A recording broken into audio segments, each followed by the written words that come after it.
How was the flight to Costa Rica? How was the flight arriving here? The flight was excellent. Everything happened to go smooth. The travel and everything else went smooth. But then once we got to the airport, we had to wait for bread. I had to wait for a gate.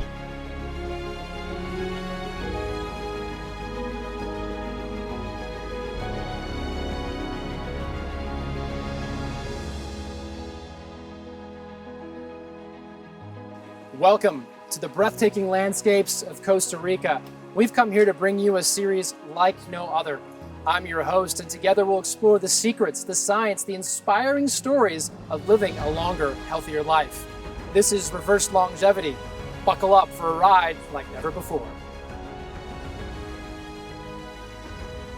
We're part of history in this project. We're part of history because the demographic revolution has been happening for some time. However, it wasn't until this last century that things really sped up, where we doubled life expectancy for humans in our countries, and we're on track to push past 80 and even 90 and maybe even 100 years old in the near future.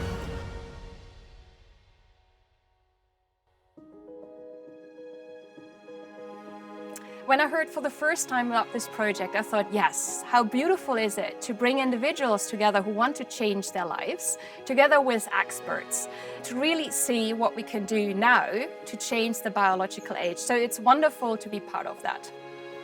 Large parts of our interventions for longevity up until this point have been social or environmental. We provided access to quality care, foods, clean water, and yes, even the garbage man who picks up your trash every day has helped make longevity possible. But during the 20th century and into the 21st century, we've seen massive advances in science. We've improved things like vaccine delivery. Now we're looking at ways to expand life and make people healthier for longer periods of time. And that gets me excited and out of the bed in the morning. What I really hope that we are going to turn this longevity discussion and bring it to every home. And what is really exciting about this is it gives the people opportunity to start talking about optimizing their health, start reviewing their habits and thinking, objectively, are they good or bad, and what they can actually do to improve them. It is a wonderful opportunity to start this discussion in every home. The most exciting thing for me about this project is getting this message out to more and more people, because there's still far too many people that don't know that there are things they can do right now that will affect their health, make them feel better, give them more energy, stave off disease. And they can do those things right now. They're very easy, they're very affordable, they're very accessible. The only problem is a lack of information.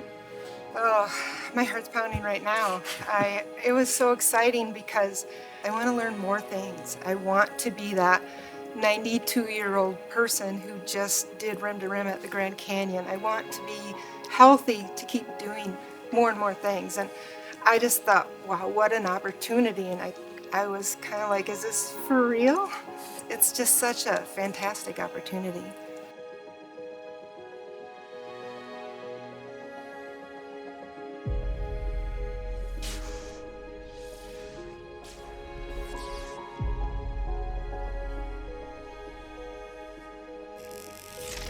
Welcome to Reverse Longevity.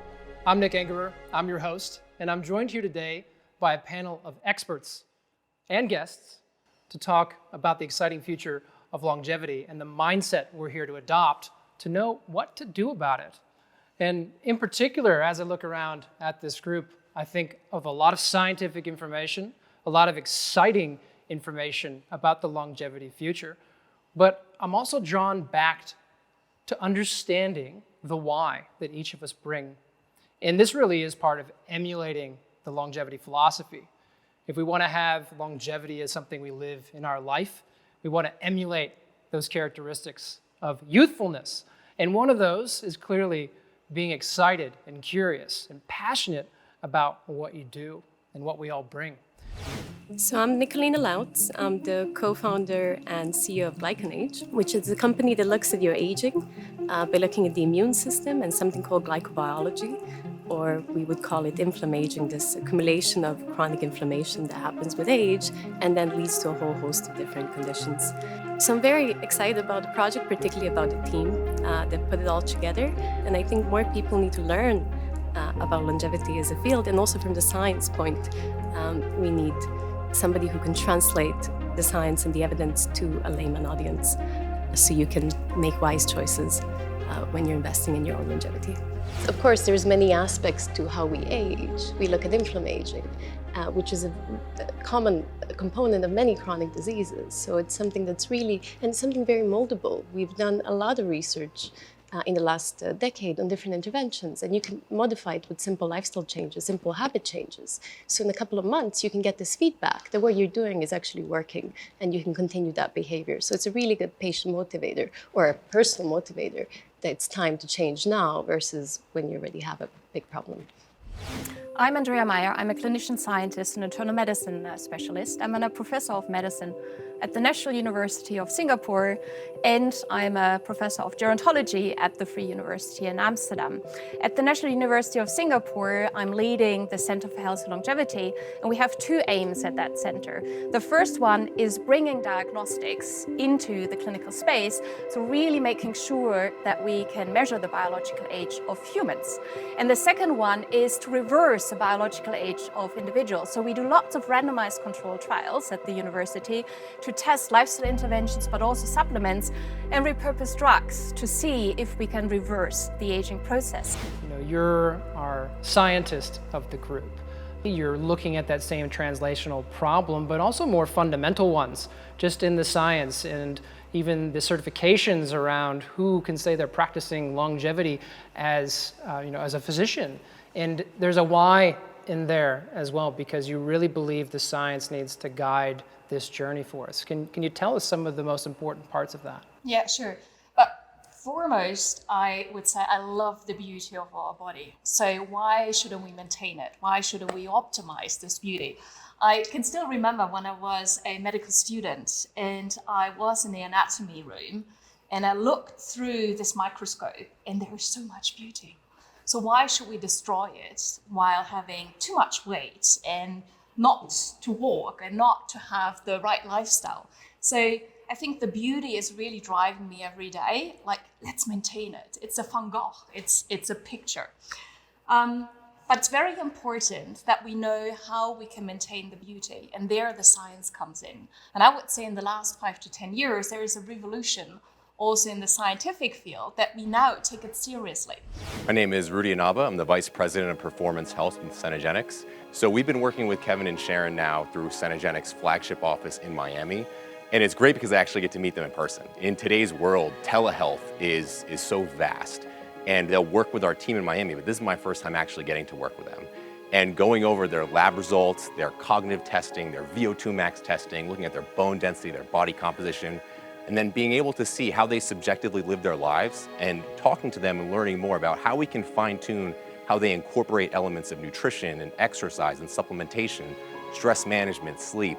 So there's nothing, you can't replace the time you spend in person with someone. So it's so special to be here with them. We don't have to do everything all at once. This isn't about changing our whole life. It's about picking the first habits to change. And that makes me think of the work that Rudy works on at Cenegenics, and in particular, picking out those key points to get started on. And I wondered if you might share some examples of how we pick the place to start with our own longevity strategy, and also talk a little bit about why that lights you up and gives you purpose. It's best for them to identify if they need to focus more on cognitive function improvements, cardiovascular improvements. Weight is a common one most people do because it impacts so many different systems from cardiovascular to metabolic to cognitive. So what I prefer for our clients to do is to really hone in on a lot of different diagnostic testing that's available, see where their weak points are, and then start to focus on those priority items first, because then they're going to make bigger waves and bigger outcomes for themselves. Looking to see where people's key priorities are that need the most improvement first is what we like to focus on, instill those habits, and then have that then bleed into other elements of their life. My name is Sharon Gerleman, and I'm from Northeast Iowa. I'm 62 years old, retired from the Postal Service after 34 years.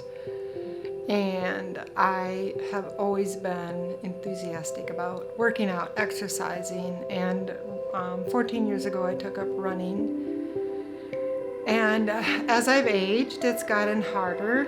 And so I followed a lot of people on Reverse TV, and I've gone down the rabbit hole of trying to enhance my health and keep up my exercise program to the best ability I could, but it was getting harder. So when this opportunity with Reversed Longevity came along, it was like a godsend to me.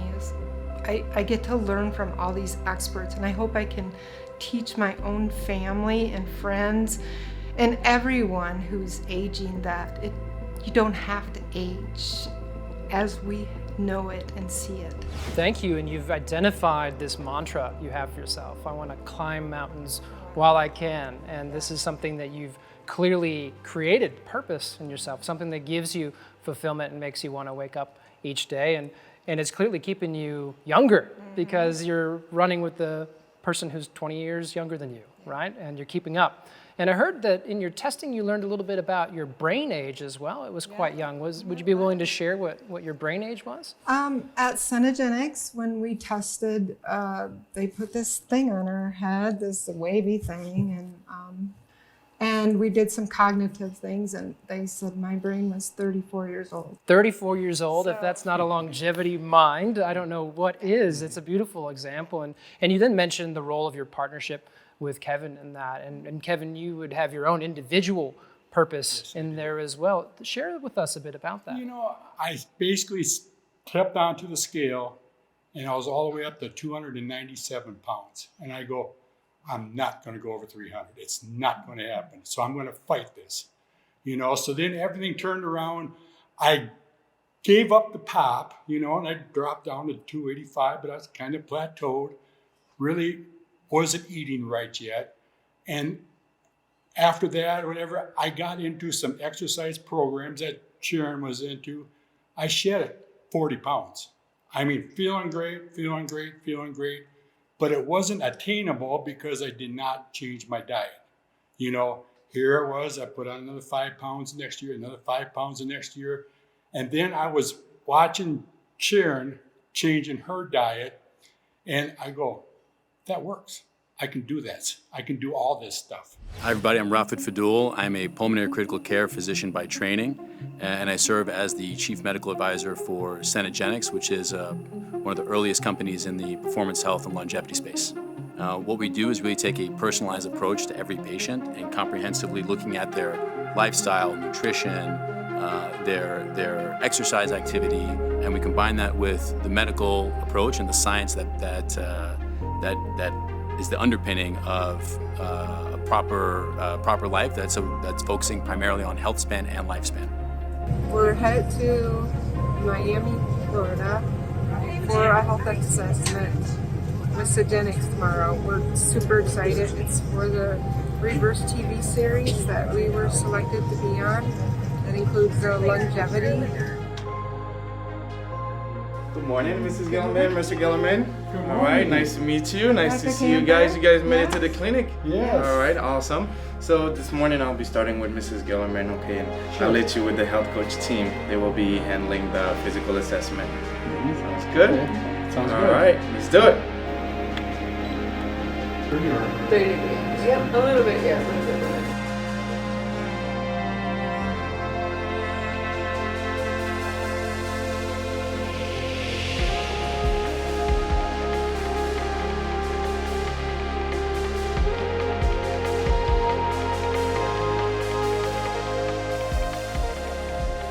If a person doesn't have the right mindset and sense of purpose, then almost nothing else matters that they do on their longevity path. So it's really key. I think those of us who are physicians in the audience here on the table may remember the experience of you have a patient in the hospital with, let's say, a non-terminal disease, a non-fatal disease. You're just taking care of them. But the patient, for some reason, loses their sense of purpose and they just decide they don't want to go on living. Those people can oftentimes just pass away and they will die for no apparent reason. but it's the sense of purpose that's motivating them. So it's really powerful, and I'm glad we're focusing on it in this session.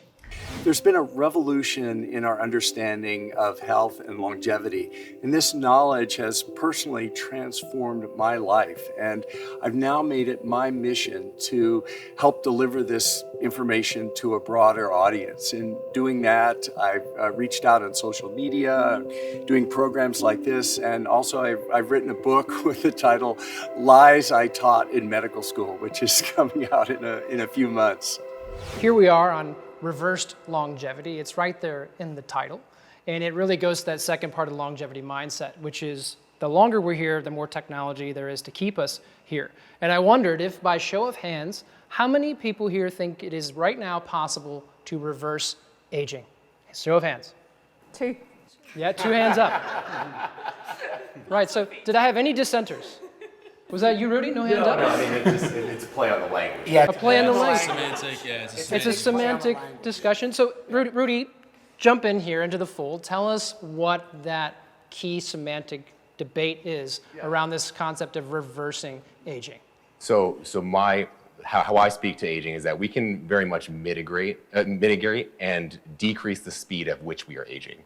Too often people live very poor quality lifestyles from a number of different factors that really just accelerate the aging process. And that can be identified through various elements of their blood work and how they perform and how they're sleeping and recovering. And day over day, if that continues, that's going to rapidly increase that aging process. So by pumping the brakes on some of the bad behaviors, slowing them down, maybe putting more effort into certain things and identifying like where we can make those positive shifts, we can really, you can't reverse the course, but you can slow it down significantly, in my opinion.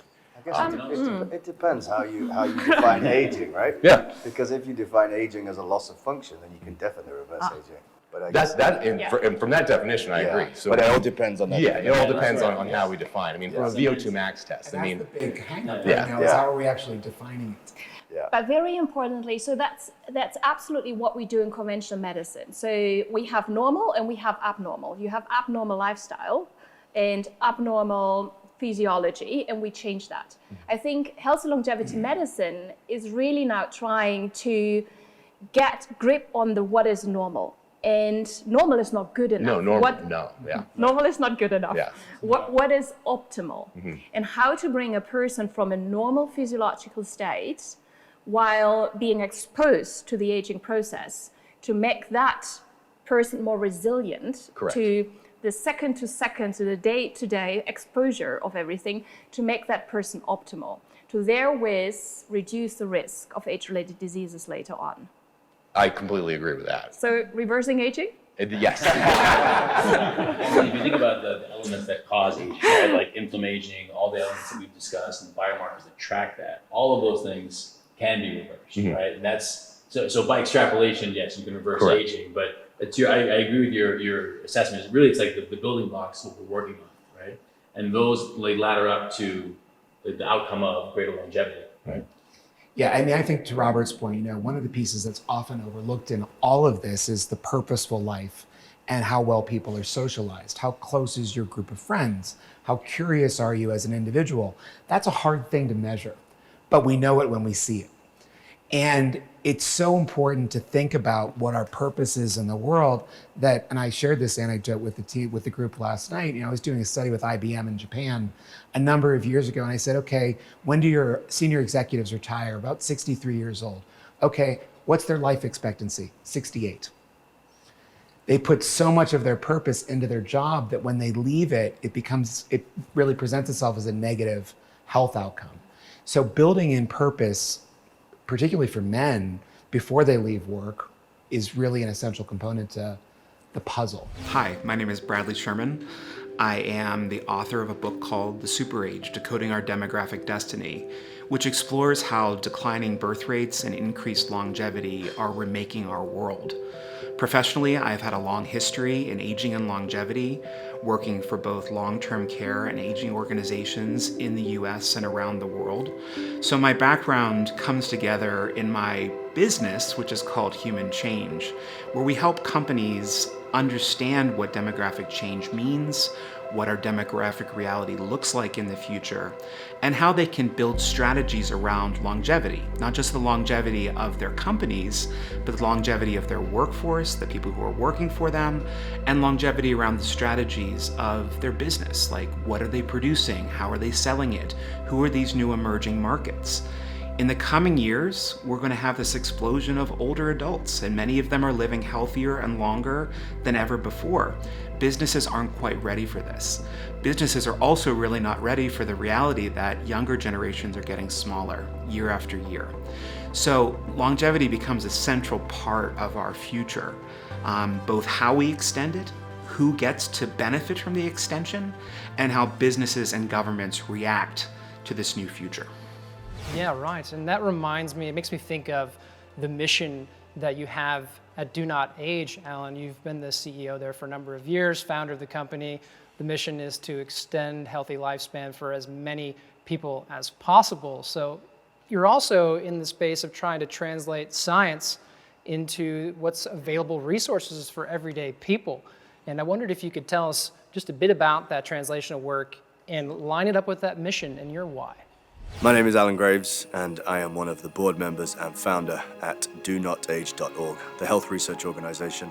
We focus on making what's available right now accessible and affordable in terms of longevity for consumers. I think in terms of the experts, I'm equally excited about everybody. Everybody brings something different to the table. I'm proud to share the platform with all of them. But for me, the most important thing is the guests that we've got here and to see them and hopefully help them on their health journey. Yeah, so essentially started out solving basically my own problem, which is trying to find somewhere I can trust to buy high quality supplements and what supplements to take, right? Because there's a million out there, so how do you know which ones to take? So that's where we started from. And then once the researchers got involved, like Professor Gorbanova and several others, it was a case of, we need funding, when we get funding, we tend to be told how we have to use it, and aging's not a very popular one.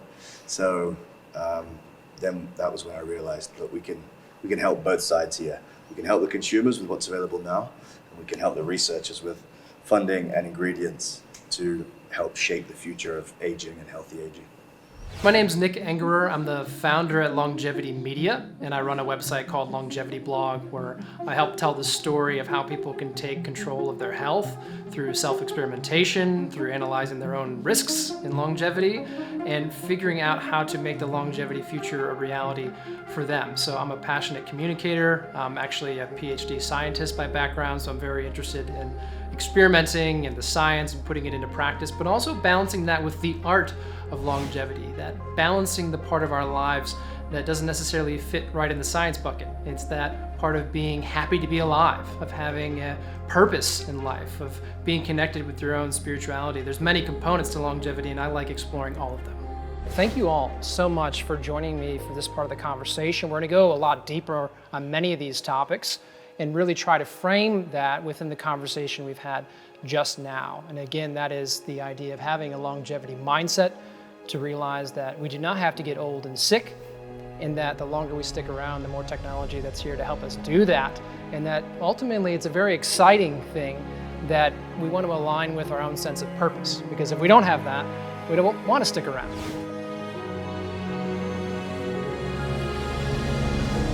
Foods that we choose to eat for ourselves, behaviors that we have, as simple as how many steps we take, how we have mindfulness around what we're consuming, how we manage our stress levels. There's everyday things that we can implement. And while they may feel like small, meaningless things at times, doing them day over day, week over week, month over month, decade over decade, has tremendous impact on our health. Very importantly is that the message around the table was, yes, we can measure it, we can intervene, and the purpose is most important. And I can only iterate it because we can now manipulate the human body. But if somebody doesn't want to live longer, we shouldn't really force individuals to do it. So it's a free choice to choose for health or not choosing for health. And I think that's very important.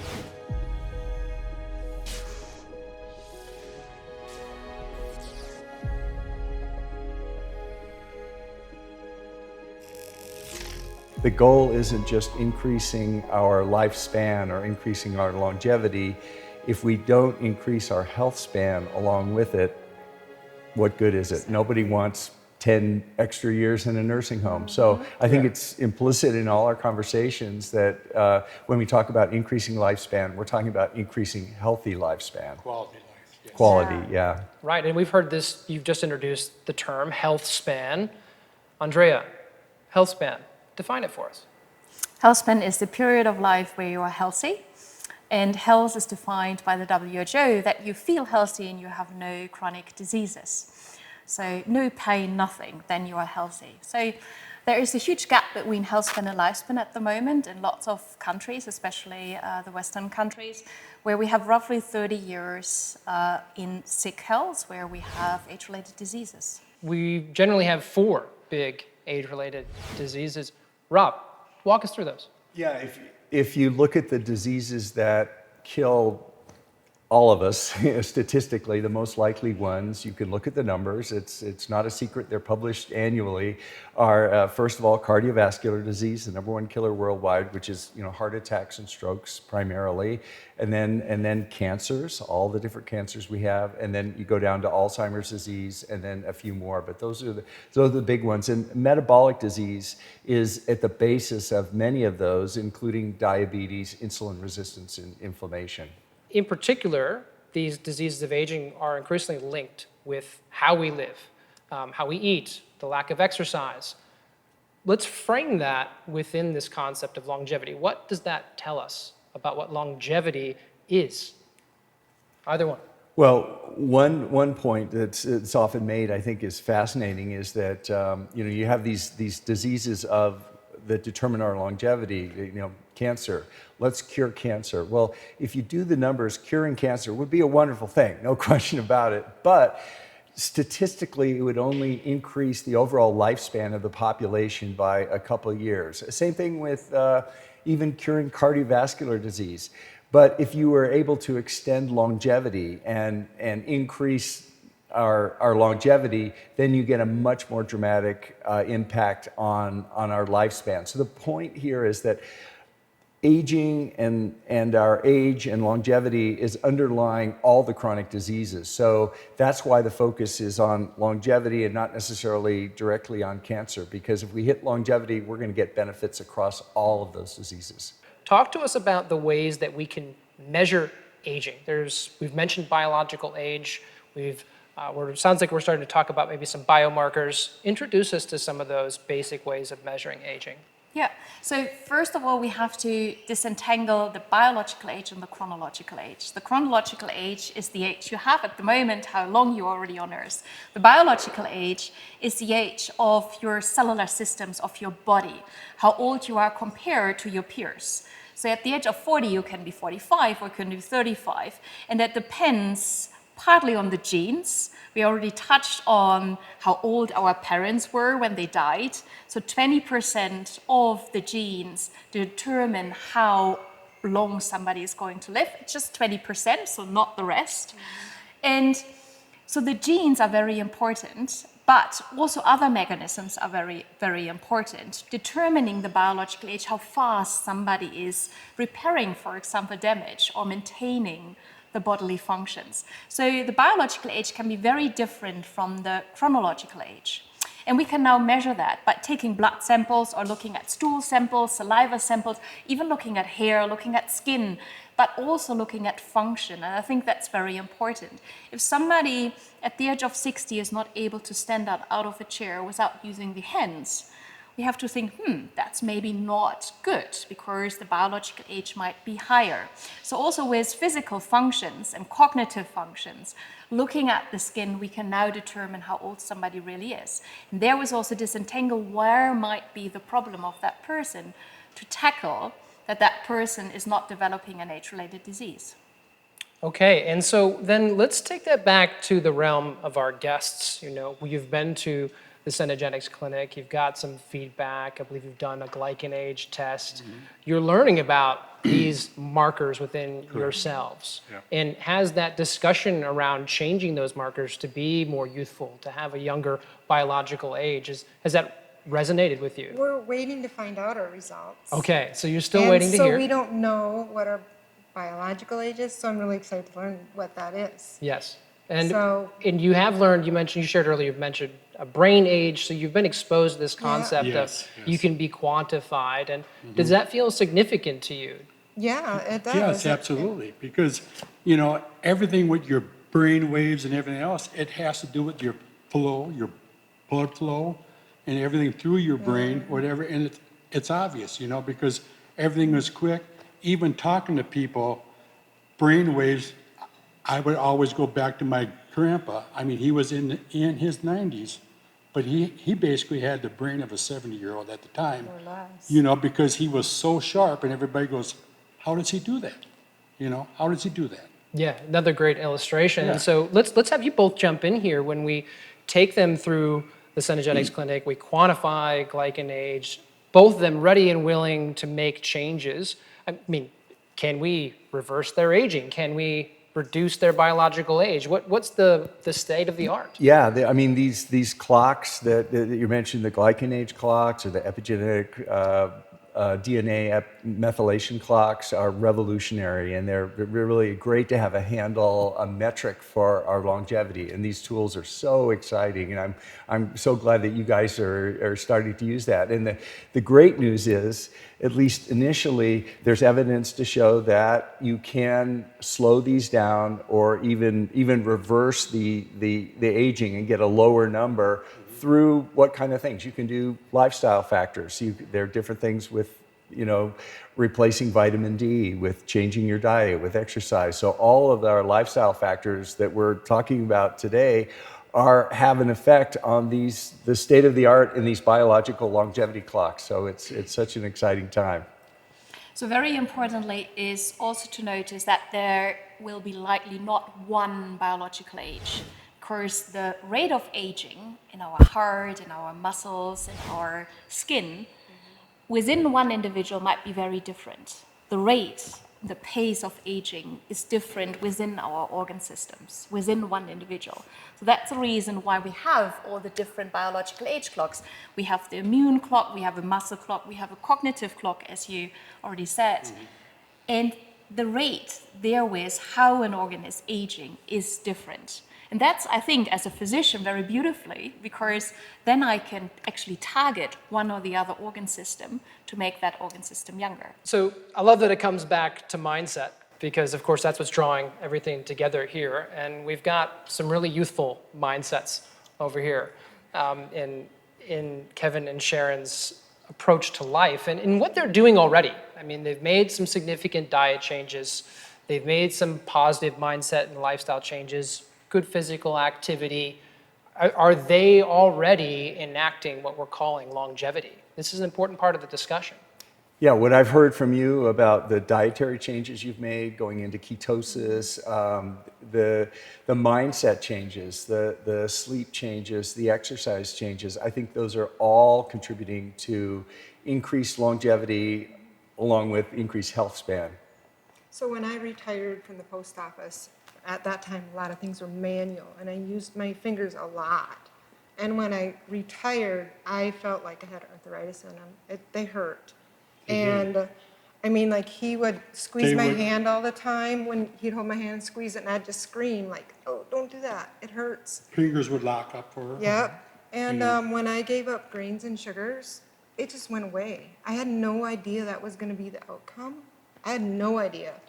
And so I have no aches and pains anywhere. I don't hurt. And I just thought, I have arthritis like my mom. Here we go. I just have to accept it. But when I made that change, I realized I didn't have to accept that. I don't have arthritis. It was what I was eating and causing the inflammation.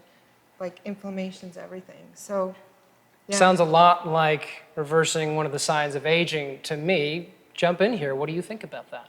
Yeah, I think by lowering your inflammation, you're reducing your risk for all the chronic diseases that you hit, because they're all at some level driven by inflammation and insulin resistance to some extent also. Andrea? So very importantly is that lifestyle, of course, is the first basis, the good lifestyle choices to make. But I think health and longevity medicine is even something else and something more. So it's very important, first the testing, and that's already what you did. Mhm. You know what the pace of aging is, of your organ systems, once you get the reveal.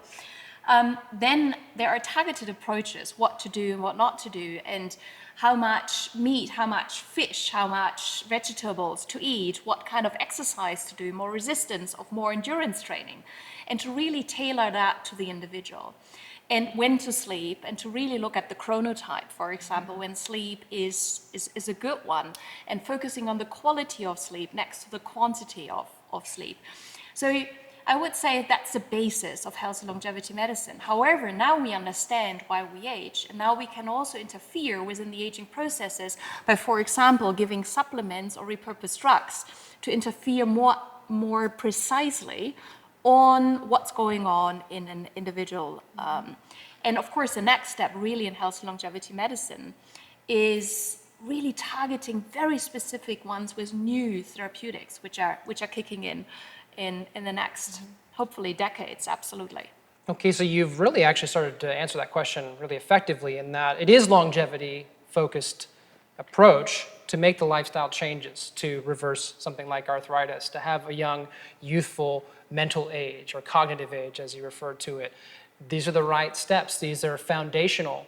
And then you've added on this precision approach and then teased us a bit with things that might be coming down the pipeline in the future. So let's look at that other side of longevity where we're moving past just the simple, not simple, but the more foundational lifestyle changes and into some of these new technologies that we're starting to see become available to help us stay around for longer, right? You've just mentioned some of them, Andrea. So you get this personalized medicine information or personalized biomarker information. What happens next? When does it go into not just healthy lifestyle anymore, but actually maybe pinpointing a certain disease or a certain risk factor for the individual? It's already there. So there are lots of health and longevity medicine clinicians who are already practicing it. So looking at the genome, the epigenome, the microbiome, everything we can measure in a person biologically, but also clinically, physically, including the brain, including the function of the joints, we can then pinpoint what to do and what not to do. Where we really focus on the interventions with the highest chance that they really make a meaningful difference. We call it a clinically significant difference to that person's life. And that's very important. We are coming back then also to the motivation. Because why to change all the lifestyles if you don't feel it, that it doesn't help? So why would you stick to it? So it's very important to really pinpoint what is the real problem, what is the root cause, tackling that and asking the individual, do you feel it? Do you have less pain? Do you feel more energetic, etc.? To really bring that motivation in because we are aging all the time, for decades, all the time we are on Earth, to really antagonize that. And so, with what you've just described, what's in the near-term pipeline, looking back to these examples we opened with to start, living to 90s, living to the early 100s, is it a real possibility that Kevin and Sharon could live longer than those examples they have in their own family? Absolutely. So first of all, there's motivation. That's number one. The second thing is, I think you already made diet changes. We already know out of epidemiological research that if people are going from a normal diet and they're changing it to an optimal diet, that you would increase the lifespan by, at the age of 60, 6 to 8 years. At the age of 20, if you would start in changing the diet, you would even increase it to 10 to 12 years. So it's so powerful what we eat. And of course, also, if we are moving, if we have good stress, a balance between in our lives, and how much we sleep and what the quality of sleep is, and how we perceive stress, for example. So this is all just looking at very, very tiny differences in life, what you could do to increase your lifespan. And then it's about fine-tuning based on your genome, your epigenome, and all the biology. Right. And most of all, you're passionate about what you're doing. You're committed. You have the mindset, and that cannot be underestimated. I want to climb a lot of mountains. So about 5 years ago, I got more serious with my health. Actually, 22 years ago, I donated a kidney to my brother. So I knew I had to really step it up and take care of my health. And it's been hard because there's so much misinformation with food and diet and exercise, and it's just been a struggle. And then about 5 years ago, I came across this fat adapted for my running to help my running, because when you're in the running world, it's all about carb loading and all this, and I didn't feel good doing that. So I started going low carb and intermittent fasting and just going down the rabbit hole with all this healthy eating. And so I dropped like 30 pounds in less than 3 months and felt fantastic. And then Kevin started coming aboard with some of the changes I made. And we've just been trying to continue to improve our health. My name is Paula Francekovic, and I'm a GlycanAge specialist. GlycanAge is a company that measures biological age by looking at the rates of chronic inflammation. And we do that by taking a deeper look at the glycan structures. Those are very interesting and somewhat mysterious structures that tell us a lot and can be a really good biomarker of detecting the biological age of your immune system. And my role as a GlycanAge specialist is to help people navigate the complex world of glycobiology and what it means for their personal health. And I also help them create their personalized path to a healthy longevity. We have a product that can tell your biological age through a blood test. You can also think of it as your immune age. But in the background, we publish about 30 papers a year and look at a whole host of different conditions, from autoimmune to cardiometabolic, where in many cases we see the glycan pattern change a decade before disease. And then we look at different interventions you can do to prevent that. So we've shown that the pattern that would predict insulin resistance about 7 years ahead would respond to weight loss and caloric restriction, or the pattern that would predict hypertension 7 years ahead would respond to physical activity. So we can, in the future, tell you specifically that you're heading towards a problem, but you have almost a decade to do something about it and prevent your own disease.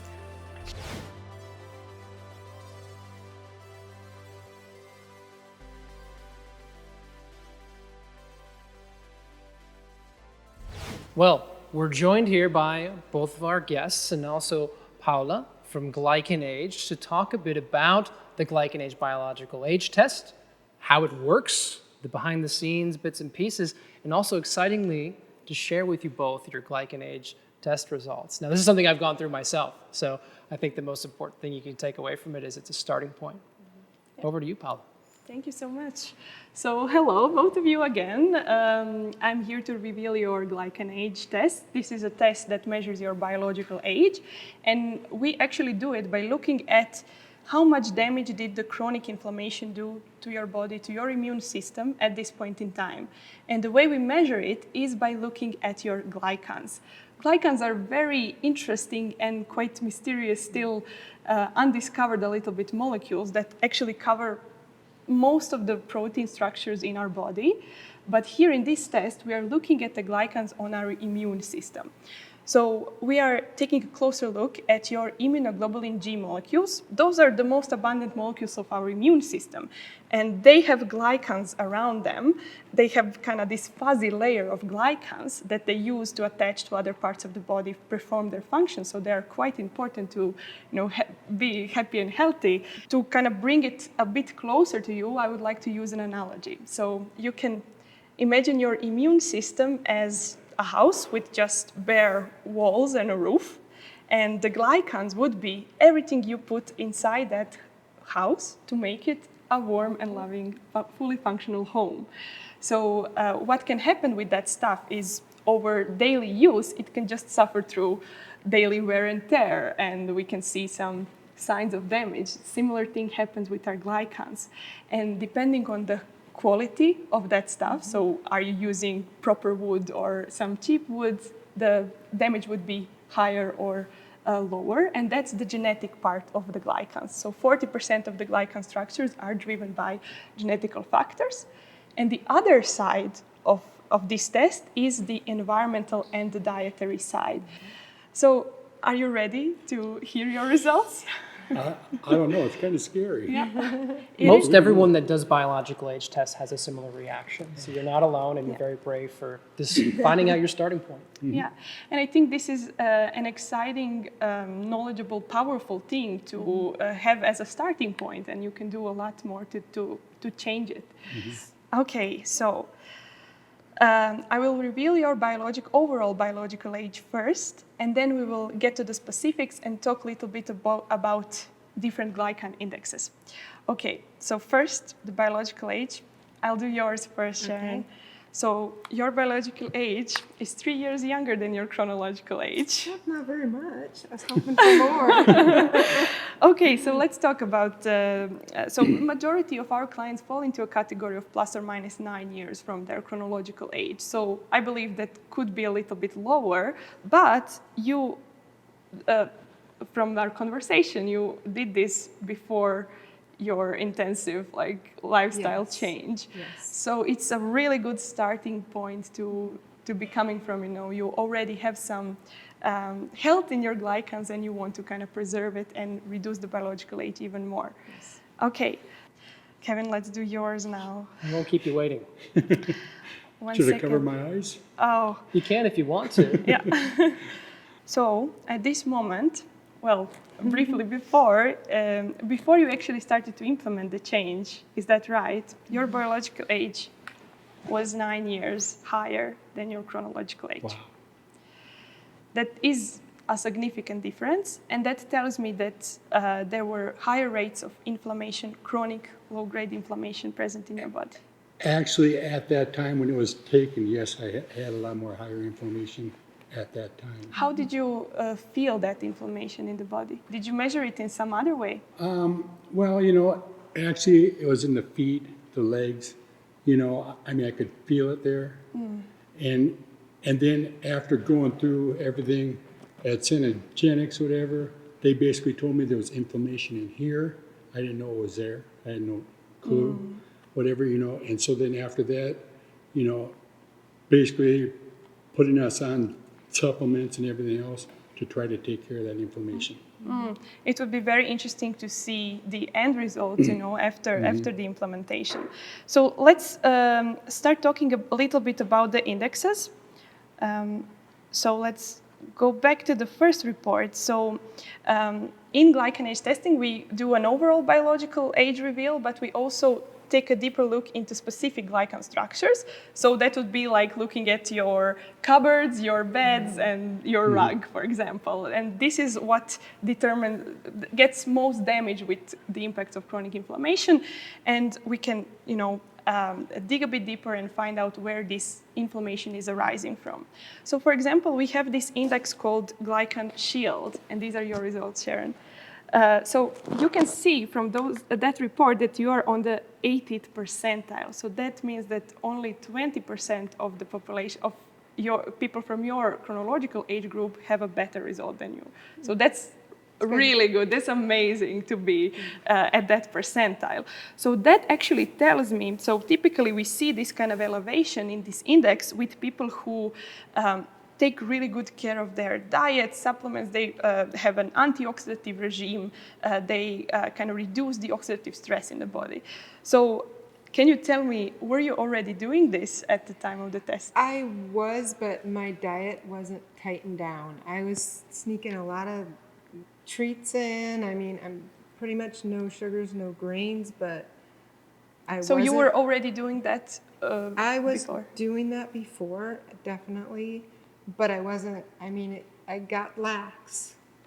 So, yeah, I tightened it up a lot since we did our... So we can see on the next test, did it improve even more? That's a potential as well. I will be excited to take another test after we really buckled down and we're serious.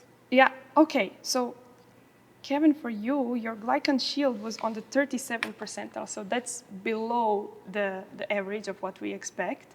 So that kind of ties into the thing that you were describing before of high inflammation. So that tells me that your immune system was prone to damage. So if you had a certain inflammatory disruptor, it would impact you more. then, for example, you would kind of suffer the damage, you know. So can you just briefly comment on this? Were you at the same point with the lifestyle change as Sharon, or? No, you know, because I would say probably about the time this was taken, that's when I was going completely on board. Otherwise, you know, you stop at a convenience store or whatever, you know, and you're walking through, you grab a coffee, and next thing you know, you have a couple cookies in your hand. You know, I mean, it really wasn't tightened down until after this was processing, and then I go, I got to get this stuff right. So coming back to the indexes, another set of indexes, the 3 ones, are describing your potential to produce younger looking or older looking glycans. So in both of your cases, this possibility to make younger looking glycans is reduced, but in your case, Kevin, the potential is kind of, you're regaining this potential. So we see this pattern sometimes in people who just started a change in just a few weeks before the test. But what we can expect is for you, for example, for this glycan youth to go up in the future if you continue to do this protocol, and for the glycan mature structures, which are very pro-inflammatory, to be reduced in the future. So this is, if we want to do a retest, this is what we would expect, and that's a sign that you're reducing the inflammation in the body and that you are on the right trajectory.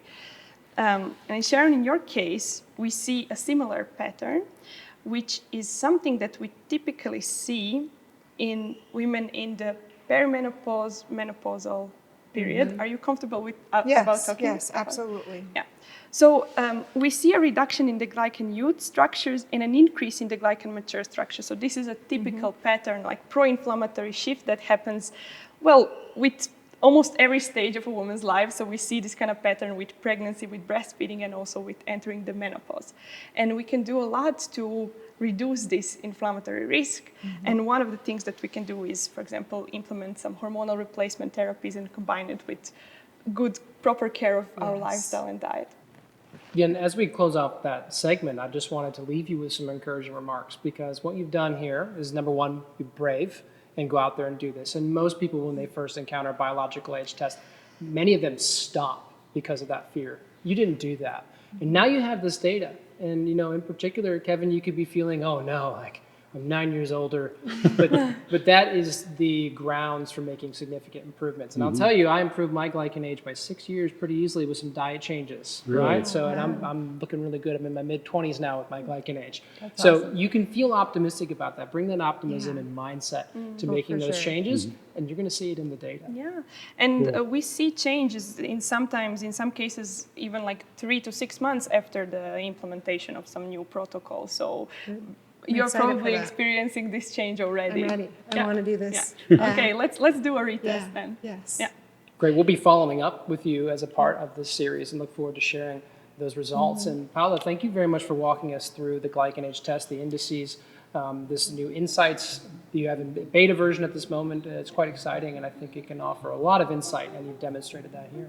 Thank you so much. Thank you. Thank you. Thank you. Thank you.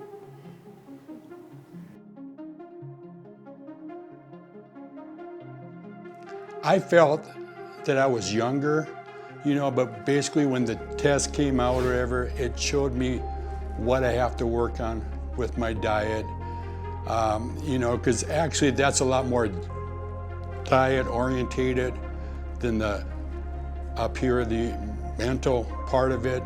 So I was overwhelmed by that, and what the corrections all the way through that I can make, that Sharon can make, you know, with what we're eating, with our habits, what we're taking for supplements.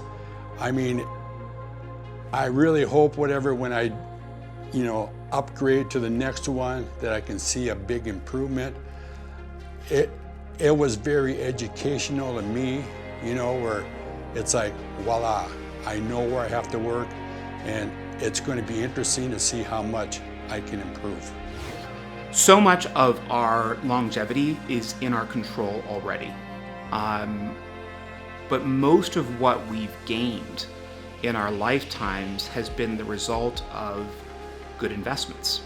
So if you eat well, that's a good investment. If you've done that for your entire life, it's going to pay off.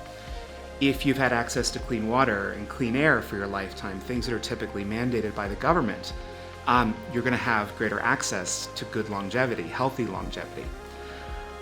If you have a purposeful life, meaning that there's something that drives you, an ikigai, a joie de vivre, something that pushes you forward, that's going to help you live longer too, and that's an investment that starts early.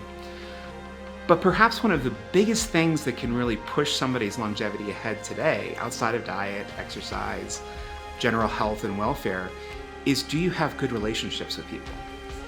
It is such an essential ingredient to really good longevity, but all of these things are already in our control.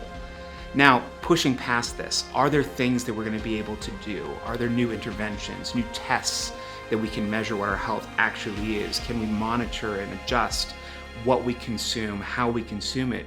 Yes, but the basics, the fundamentals, they're already there. People just have to take advantage of them today.